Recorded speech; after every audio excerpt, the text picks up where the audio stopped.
Well, hello, let's get right into it. Let's look at 4 benefits to living in Sandestin resort community. So there are more than 4, but these are, as a real estate professional in the area, these are the 4 that I hear people repeat on a pretty regular basis. So let's get right down to it. The first benefit is Sandestin has a neighborhood feel. So a lot of people will move down here either, buy a second home or a primary residence. They'll do like I did, just burn the boats and then head to the promised land, right? So a lot of people that do that, they'll initially buy something in a condo community, maybe right on the beach, and then after a few years, they get kind of burnt out of that lifestyle. They want more of a traditional neighborhood type environment, sidewalks and quiet streets and all that good stuff. And so Sandestin has that in droves. Now, it still has the big resort towers and everything if you want that, but if you want, like, I just want a normal, daily existence here, there's walking past, there's all sorts of amenities in the community, obviously, but if you get inside one of these neighborhoods, you may feel like you're in a neighborhood outside of Atlanta, Dallas, Houston, something like that. Just it's fully self-contained.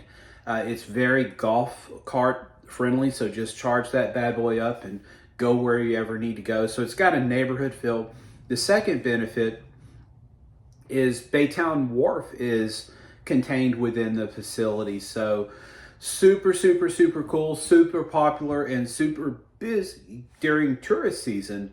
But here's the deal, it's separated from the residential type areas, so you don't really feel that vibe or whatnot. But if you want, full warning, full disclosure, I do not live in Baytown Wharf. I live in Sandpiper Community, Holiday Isle, but we always visit Baytown Wharf.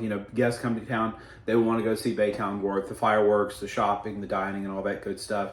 And it's a hassle. We have to drive to the Horseshoe, which that's the visitor center, and park and wait for a shuttle bus. You take the shuttle bus to Baytown Wharf, but the challenge is coming back.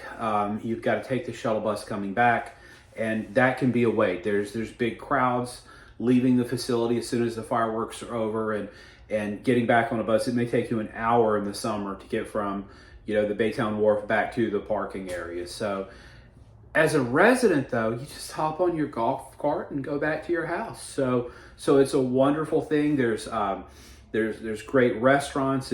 Now, if you're from New York or Chicago, this may not pertain to you, but there's an excellent pizza shop right there in Baytown Wharf. Pizza and beer. It's very high quality. And so as someone who's not from either Chicago or New York, to me, it's world class, but you might not think it's world class, but it's still very, very good.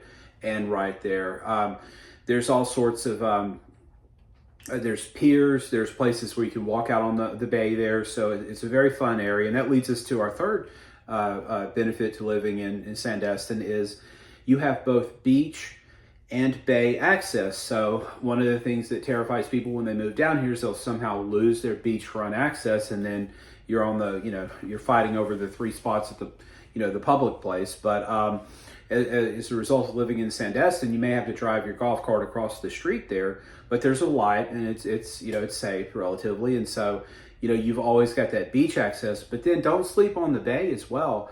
I'll tell you, people that visit us, they love the beach, obviously, but they also enjoy the bay because they've got this giant pier out there, and it doesn't cost any money. You can walk on it. You're going to see dolphins, probably 3/4 of the time. I can't recall a time going out there where you don't see dolphins. And incidentally, they're right there in front of you. So people come into town, the sun will set. They'll take pictures, out there. It's a great venue for, destined vacation photos. People fish off of it. So you get a lot of utility on the bay side as well as the Gulf side. And the beauty of Sandestin is you have both. And then the final benefit we're going to discuss in this, really brief video, there's not a lot of through traffic.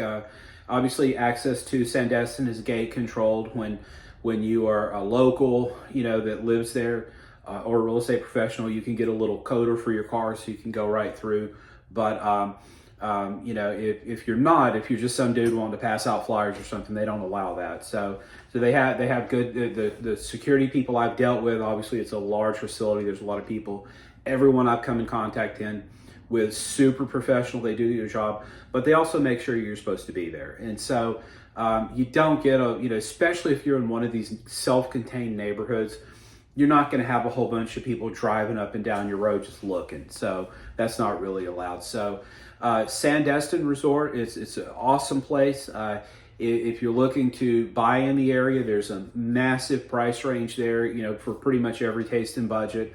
If you live in Sandestin and you need to sell that wonderful place, I'd love to talk to you. My name is Doug Rogers here at RE/MAX Coastal Properties right here on the harbor, 318-613-1994.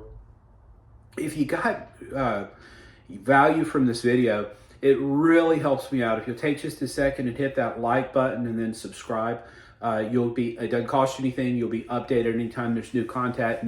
I try to, not be as salesy here. I try to talk about the area, come from more of an education type perspective, and then I still get business off of it as well, just by providing that service. So guys, it would help me out a lot. Once again, my name is Doug Rogers, RE/MAX Coastal Properties.